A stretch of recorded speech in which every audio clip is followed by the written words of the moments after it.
কাকিমা আমি 2-3 দিন ধরে কিছু খাইনি। 2 দিন ধরে কিছু খাসনি তো আমি কি করবো? আমাকে খাবি নাকি তাই? না না কাকিমা, আপনি যদি কিছু টাকা দিতেন তাহলে আমি কিছু কিনে খেতাম।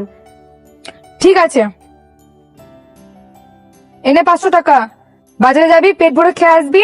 আমি এখানে দাঁড়িয়ে থাকছি, বাকি টাকাটা এসে আমাকে ফেরত দিবি। ঠিক আছে কাকিমা। টাকা ফেরত নিয়ে এখানে আসবি তো? পালিয়ে যাবি না তো আবার? না না, পালিয়ে যাবো না, টাকা ফেরত দিয়ে যাবো।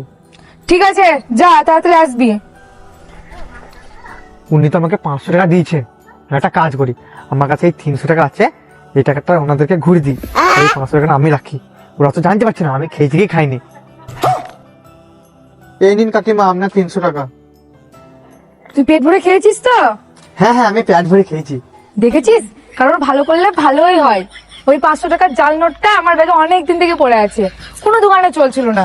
আজকে তোকে দিলাম, তোর পেটটাও ভরে গেল, আবার আমার কাছে 300 টাকা চলেও এলো। 300 টাকা লাভ হয়ে গেল না?